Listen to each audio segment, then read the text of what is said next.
So today I'm going to check out this video of the Kenyan ambassador to the UN speaking a few months ago when Russia had just invaded Ukraine. So I'm checking out this video because of some recent developments. But first of all, let's check out what he had to say at that time.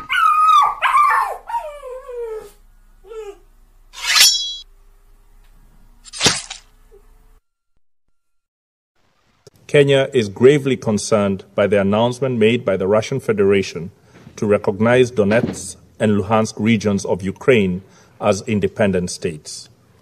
In our considered view, this action and announcement breaches the territorial integrity of Ukraine. We do not deny that there may be serious security concerns in these regions, but they cannot justify today's recognition of these regions as independent states, not when there are multiple diplomatic tracks available and underway that have the ability to offer peaceful solutions. Mr. President, this situation echoes our history. Kenya and almost every African country was birthed by the ending of empire. Remember here he's comparing the the colonization of African countries. He's comparing that with the invasion of Ukraine by Russia. So this is the important part. Pay attention to what he says. Our borders were not of our own drawing.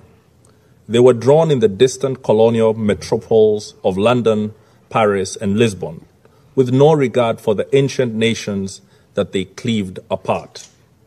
Today, across the border of every single African country live our countrymen with whom we share deep historical, cultural, and linguistic bonds. At independence, had we chosen to pursue states on the basis of ethnic, racial, or religious homogeneity, we would still be waging bloody wars these many decades later.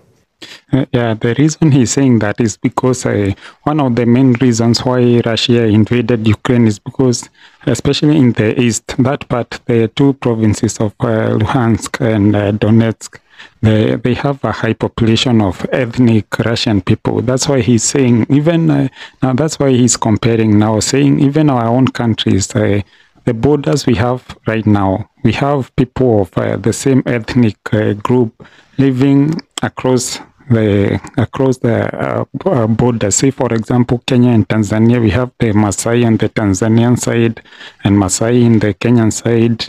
We have the Somalis in Kenyan side, Somalis in Somalia. So that's what he's comparing, saying that no country is justified to just invade the other country with that as a reason. So that's why he's saying if we had pursued those means, we would still be fighting in our own countries because the borders divide some ethnic groups. So let's keep listening. Instead, we agreed that we would settle for the borders that we inherited, but we would still pursue continental political, economic, and legal integration, rather than form nations that looked ever backwards into history. With a dangerous nostalgia, we chose to look forward to a greatness none of our many nations and peoples had ever known. We chose to follow the rules of the Organization of African Unity and the United Nations Charter, not because our borders satisfied us, but because we wanted something greater, forged in peace. We rejected irredentism and expansionism on any basis, including racial, ethnic, religious, or cultural factors. So that is one of the areas I would like to maybe to have a difference with him, because unlike Kenya, where we have some of the ethnic groups across the borders, those ones that are across the borders, they are not complaining or they are not fighting for their own separation or their own, for example, in those Luhansk and Donetsk, those guys are already fighting. Before Russia invaded, they were already fighting the Ukrainian government. So it's not like the Kenyan situation or any other country in Africa. So the ones we have in Kenya, for example, say the Maasai in Tanzania, they don't have a problem being there. And also, us as Kenyans, we are not going after them. So no one has a problem. The difference between that situation and the one in Ukraine, those people in the East, they were already fighting against the government since 2014. That is almost so many years ago. They were already fighting. So when Russia invaded, they just added to the problem. But that was not the main cause of the problem. We reject it again today.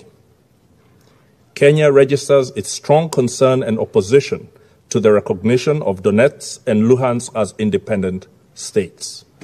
We further strongly condemn the trend in the last few decades of powerful states, including members of this Security Council, breaching international law with little regard. Again, that is another point he is wrong, because he's saying members of this organization breaking rules. The other countries, for example, the US breaks the rules every time they invade a country, and they have done so many times, yet there is no one who went to the UN to complain. So at that point, he's just misplaced. He doesn't know what he's talking about. And not only the US, many other countries, they have done this. So I think this was, I don't think it's coming from him. Maybe it's coming from somewhere else. Multilateralism lies on its deathbed tonight. It has been assaulted today as it has been by other powerful states in the recent past. We call on all members to rally behind the Secretary General in asking him to rally us all to the standard that defends multilateralism. We also call on him to bring his good offices to bear to help the concerned parties resolve this situation by peaceful means. Let me conclude, Mr. President, by reaffirming Kenya's respect for the territorial integrity of Ukraine within its internationally recognized borders. Thank you. So let's see, this is the vote that followed that speech. The result of the vote is as follows. In favor, 141, against 5, abstentions 35. Draft resolution is adopted. And you'll note that the room is, the hall is very full compared to if you checked recently when Ruto was speaking at the UN General Assembly meeting in New York. You can see it's not compared to this. When he was speaking there, was begging for the countries to give a relief for Kenya and other countries on the debts and because of the drought, whatever, all those things he was there complaining, talking about the climate change. I don't know what.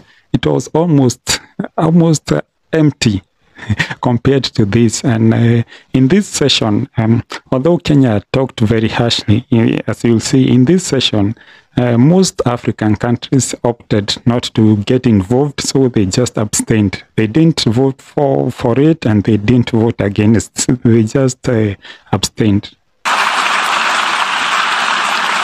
Russia's position increasingly isolated among the 193 members.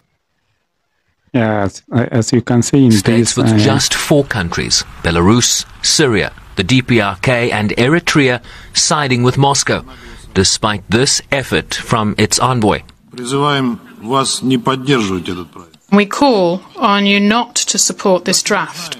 However, we know about the unprecedented pressure that our Western partners are exerting on a large number of countries, urging them to vote as they see fit. This document will not allow us to end military activities. On the contrary, it could embolden Kiev radicals and nationalists to continue to determine the policy of their country at any price. Yeah, and at that point, the Russian guy, the way the points he's putting across, okay, I'm not supporting him, but I think there's some truth in what he's saying. The vote, most of those countries were either coerced or maybe there was some pressure behind them to vote the way they voted, including Kenya and the other African countries that voted for it, because as we heard him, he said, this thing will not stop us from stopping our invasion. So it's almost inconsequential, and especially for countries like Africa countries, where we even suffer more if if we voted against Russia, because now the sanctions which have been placed on Russia means that we cannot get maybe grains, we cannot get fertilizer, we cannot get oil from Russia. So we are even suffering more for doing that. But let's take a listen. Western countries hailed the vote as sending a clear message. The world has spoken with a clear, united voice. Yeah, of course, that's the kind of talk they say. The world has spoken with a single voice. Although most countries in Asia, some countries in Africa, some countries in South America did not vote, but she's saying the world has spoken in one voice. But in this case, I would say it's just the Western world. Together, the vast majority of the world has condemned Russia's unprovoked, unjustified, unconscionable war. The resolution that we have considered today. Yeah, this is the South African ambassador to the UN, and South Africa was one of the countries in Africa that did not vote for that resolution. They did not. They just abstained. They did not vote for it, or neither against. They just did not place a vote. And this is the South African ambassador to the UN speaking about that and giving a reason why. Does not create an environment conducive for diplomacy, dialogue, and mediation. While we agree with and support the efforts taken by member states to bring to the attention of the international community the situation in Ukraine, South Africa feels that greater attention should have been paid to bringing the sides closer to dialogue. Yeah, which I think is true, because there was no attempt even to maybe to form a delegation to go and try to talk to the guys. It was immediately an invasion, and then immediately they go to the UN. There's a talk and a quick vote. There was no chance for a negotiation. They did not even send a negotiation team. And then maybe the team can come back and say, okay, we have tried our best, and neither side is, or maybe their demands, these are their demands. They just went to the UN and voted for sanctions without even reasoning. And those sanctions are the ones we are suffering from, especially in third world countries like Kenya. So then afterwards, now this is what happens now. This is currently what we are doing now. Few moments later. Let us do it. So now, after our ambassador talks very harshly at the UN, now a few months later, our president is going there to now beg for them to forgive us our debts, to ask for aid, and it's just a very sorry situation. Together, inclusively,